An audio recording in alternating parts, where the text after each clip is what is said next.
오늘은 흔히 종료주일이라고 합니다. 종료주일. 고난주간이 시작되는 날입니다. 2000년 전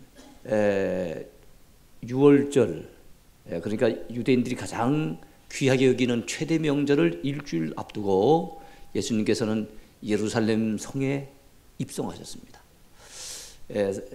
예수님께서는 이제 십자가 지실 각오를 하시고 그리고 예루살렘에 올라가셨지만은 사람들은 아마 예수님이 이번에 올라가시면 왕으로 등극하실 것이다 라고 하는 그런 기대감을 굉장히 가지고 있었습니다. 예수님께서는 예루살렘 성에 입성하시면서 아닌 게 아니라 왕의 모습을 조금은 보이시는 것 같았어요. 왜냐하면 말을 타시진 않았지만은 예수님이 나귀를 타고 입성하셨기 때문에 그렇습니다. 구약시대 때 이스라엘의 왕이 되는 사람은 성 밖에서 말을 타고 아주 보무도당당하게 예루살렘 성을 향해서 다가오면은 성 앞에 기다리고 있었던 연도의 많은 백성들이 왕의 만세를 부르면서 왕을 맞이하게 되지요. 말은 전쟁용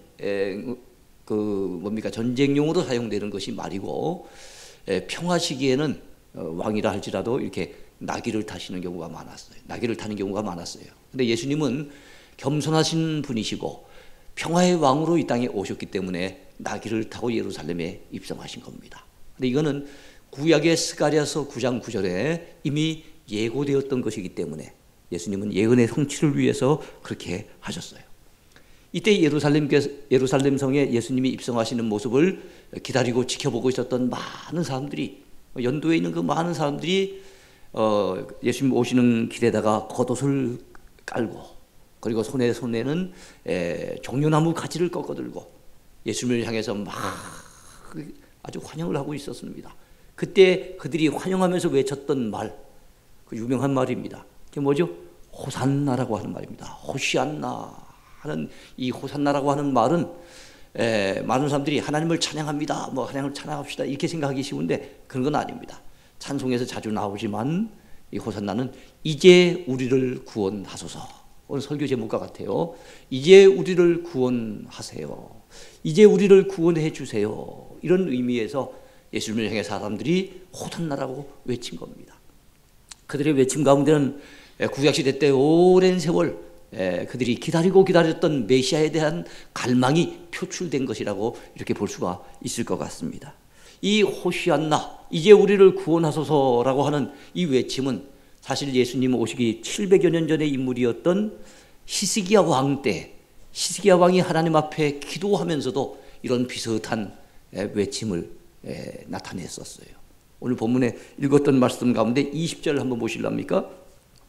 우리 하나님 여호와여, 이제 우리를 그의 손에서 구원하사, 이제 우리를 그의 손에서 구원하사, 이제 우리를 구원하사라고 하는 표현이 나오죠.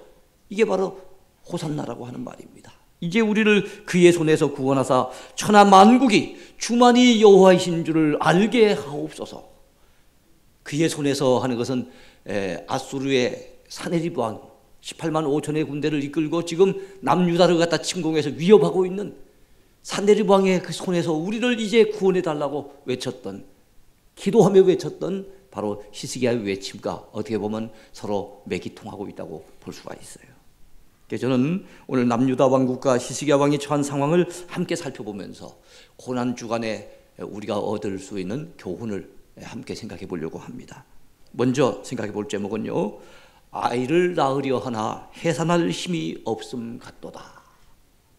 아이를 낳긴 낳아야 되겠는데 해산할 힘이 없는 산모가 어찌할까요? 아주 위급한 상황이죠. 그 말은 반드시 해결하긴 해결해야 되겠는데 해결할 방법이 없어서 쩔쩔매고 있을 때 그때 할 수 있는 말이라고 볼 수 있어요.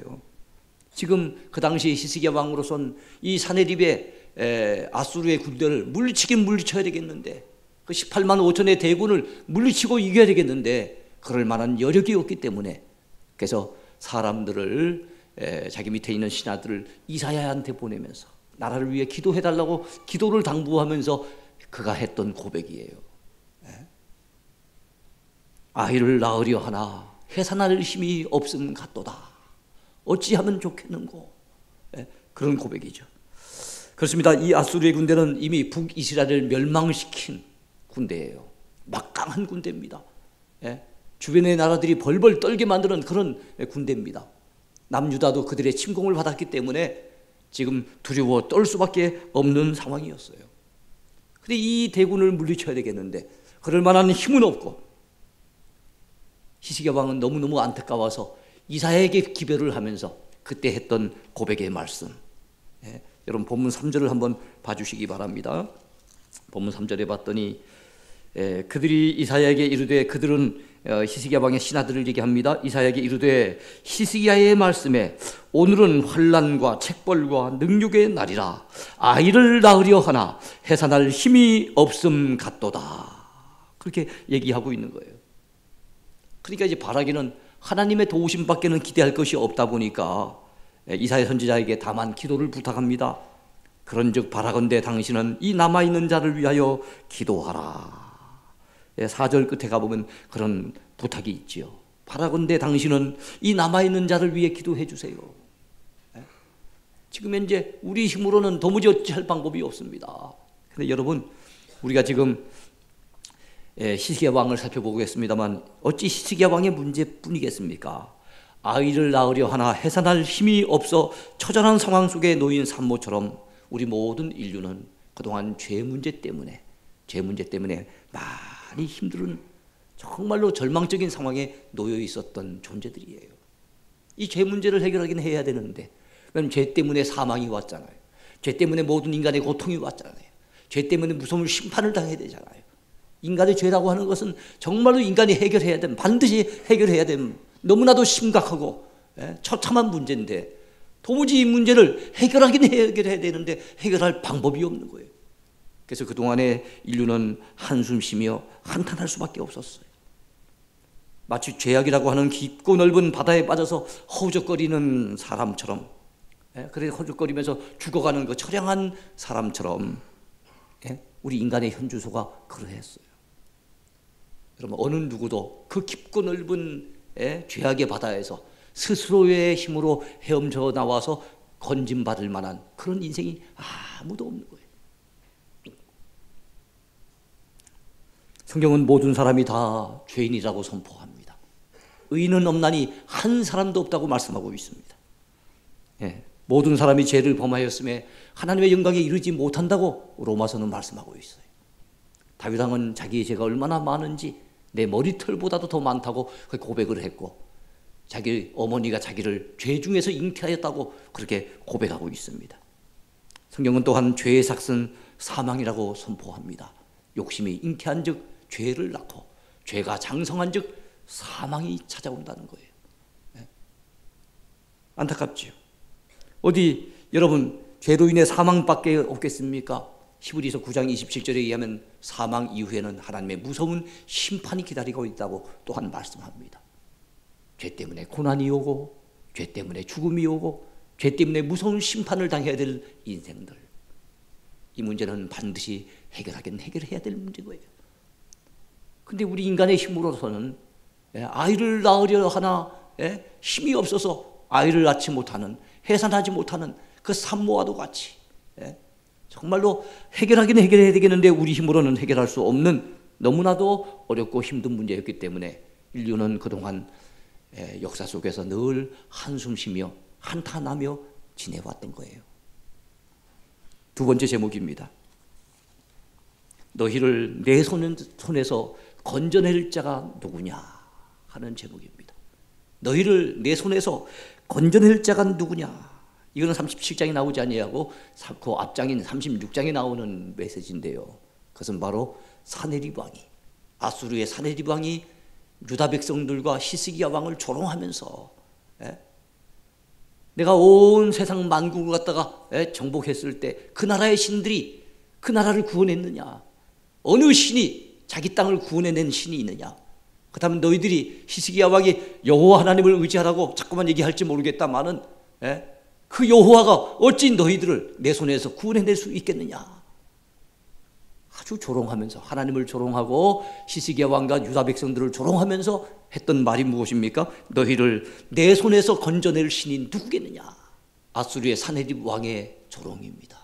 아무도 내 손에서 건져낼 자가 없다라고 하는 거지요. 그럼 이사야 36장 14절 16절 14절에서 16절까지 보겠습니다. 왕의 말씀에 너희는 히스기야에게 미혹되지 말라. 여기서 왕이라고 하는 것은 그 사네립 왕을 얘기하는 겁니다. 이렇게 말을 하는 것은 그의 군대 장관인 랍사게입니다. 왕의 말씀에 너희는 히스기야에게 미혹되지 말라. 그가 능히 너희를 건지지 못할 것이니라. 히스기야가 너희에게 여호와를 신뢰하게 하려는 것을 따르지 말라. 그가 말하기를 여호와께서 반드시 우리를 건지시리니 이 성이 아수르 왕의 손에 넘어가지 아니하리라 할지라도 히스기야의 말을 듣지 말라. 아수르 왕이 또 이같이 말씀하시기를 너희는 내게 항복하고 내게로 나아오라. 야, 히스기야 왕이 하나님을 신뢰하라 얘기하더라도 그 말 듣지 말아라. 그러다가 큰 코 다친다는 거예요. 너희들은 내게 항복해야만, 그래야만 살 길이 열린다고 얘기하고 있어요.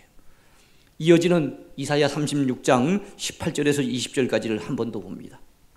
혹시 히스기야가 너희에게 이르기를 여호와께서 우리를 건지시리라 할지라도 속지 말라. 열국의 신들 중에 자기의 땅을 아수르 왕의 손에서 건진 자가 있느냐?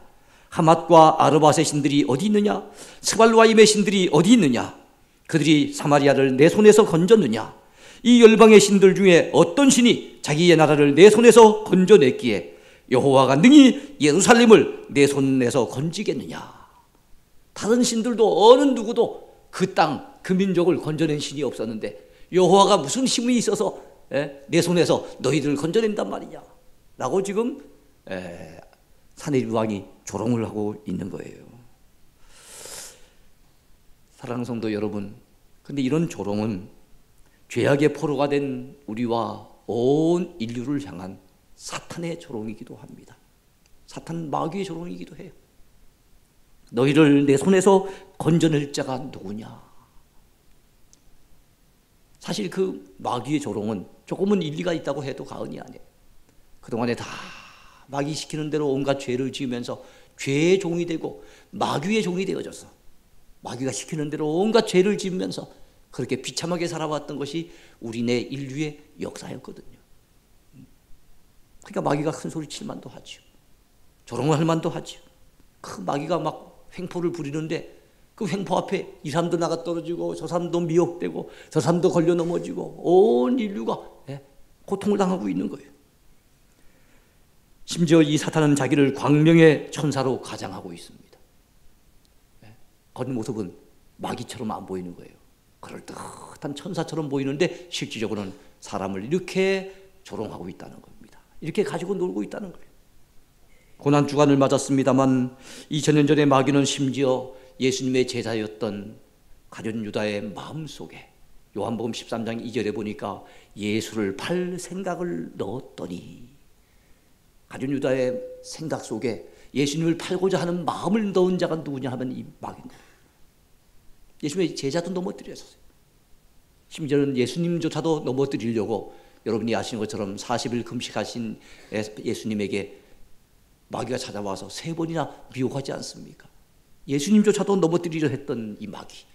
그리고 마귀는 악한 자들을 동원해서 예수님을 십자가에 못 박히게 한 다음에 그는 자기가 승리했다고 생각을 하고 아마 쾌재를 불렀을 것 같아요. 그런 존재가 누굽니까? 마귀예요. 그러니까 마귀 앞에 조롱당하지 않는 인생이 없는 거예요. 그러나 여러분, 하나님께서 가만히 계시겠습니까? 아니에요. 하나님이 침묵하신 것 같고 하나님이 구원의 일을 갖다 멈추신 것처럼 여겨질지 몰라도 아닙니다. 하나님은 결정적인 순간에 준비하고 또 준비하셨다가 결정적인 순간에 우리 인간의 구원을 이루어 내시는 겁니다. 37장 저 맨 뒷부분에 가보면요, 여호와의 열심히 이를 이루시리라. 하나님의 열심히 우리 인간의 구원을 이루실 것을 말씀하고 있어요. 32절 맨 뒤에 그렇게 나옵니다. 만군의 여호와의 열심히 이를 이루시리다. 할렐루야. 그래서 3번째 제목입니다. 마귀가 조롱하도록 우리를 내버려 두지 않으시는 하나님. 사네립 왕이 여호와 하나님을 조롱하고 경멸하도록 내버려 두지 않으시는 하나님. 3번째 제목은 이제 우리를 그의 손에서 구원하소서 한 제목입니다. 자, 히스기야는 사네립 왕의 손에서 구원해 주실 분이 오직 하나님 뿐이심을 믿었어요. 히스기야 왕은 비록 사내립 왕과 군대장관 랍사게가 온갖 위협의 말을 쏟아 부어도 그는 믿음이 흔들리지 않았습니다. 그는 이사야 선지자에게 기도를 부탁할 뿐만 아니라 자기 자신이 기도하기 위해서 성전에 나갔습니다. 그리고 사내립 왕이 보낸 항복문서를 갖다가 다 하나님 앞에 펼쳐놨어요. 그러면서 하나님, 눈을 떠 보시옵소서, 귀를 기울여 들으시옵소서. 저 아수르 왕 사내립이 하나님을 경멸하면서 보낸 이 편지를 하나님 보시옵소서. 그러면서 했던 그 기도의 제목의 맨 마지막 부분이 아까 제가 소개했던 대로 우리 하나님 여호와여, 이제 우리를 그의 손에서 구원하사 천하 만국이 주만이 여호와이신 줄을 알게 하옵소서. 이제 우리를 구원해 달라고. 그래서 하나님이 하나님 되심을 천하 만국이 다 알 수 있도록 해달라고 그는 간구하며 기도했던 것입니다. 그의 기도를 좀 더 상세하게 살펴보겠습니다. 16절, 37장 16절부터 20절까지 나와 있어요. 그는 오로지 우리를 구원하실 분은 하나님 분이심을 믿고 기도합니다. 그룹 사이에 계신 이스라엘의 하나님 만군의 여호와여, 주는 천하 만국의 유일하신 하나님이시라. 주께서 천지를 만드셨나이다. 여호와여, 귀를 기울여 들으시옵소서. 여호와여, 눈을 뜨고 보시옵소서. 사내립이 사람을 보내어 살아계시는 하나님을 회방한 모든 말을 들으시옵소서. 그리고 좀 건너뜁니다. 그리고 맨 마지막에 가서 우리 하나님 여호와여, 이제 우리를 그의 손에서 구원하사 천하 만국이 주만이 여호와이신 줄을 알게 하옵소서. 히스기야 왕의 기도 속에는 하나님을 향한 분명한 그의 믿음이 배어져 있습니다. 하나님을 그는 어떤 분으로 생각하고 있습니까? 그는 하나님을 천하 만국의 유일하신 하나님이라고 말씀하고 있어요. 그는 하나님을 천지를 만드신 창조주 하나님이라고 고백하고 있습니다. 그는 하나님을 자기 기도를 들으시고 자기 눈물을 보시는 살아계신 하나님으로 믿고 기도합니다. 그리고 그는 하나님을 사내립 왕의 손에서 구원해 주실 구원의 하나님이라고 분명히 믿고 기도하고 있는 것입니다. 저 뒷부분에 가면은 천하 만국의 다른 신들은 다 사람들이 만든 것뿐이고 나무와 돌 뿐이기 때문에 사내립 왕이, 아수르 왕이 다 그들을 멸할 수 있었겠지만 우리 하나님은 오직 살아계신 참 하나님이라고 하면서 그는 고백하고 있는 거예요. 그래요, 사내립 왕은 세상의 다른 신들과 하나님을 동격으로 보았습니다. 그러나 히스기야의 믿음은 그렇지 않았어요. 세상의 모든 신들은 다 헛것뿐이고 사람들이 만드는 신일 뿐이지만 우리가 믿는 하나님은 살아계신 참 하나님, 창조주 하나님, 전능의 하나님, 구원의 하나님이라는 사실을 그는 분명히 믿었던 겁니다. 오늘 우리들에게도 이러한 분명한 믿음이 필요하지 않겠습니까?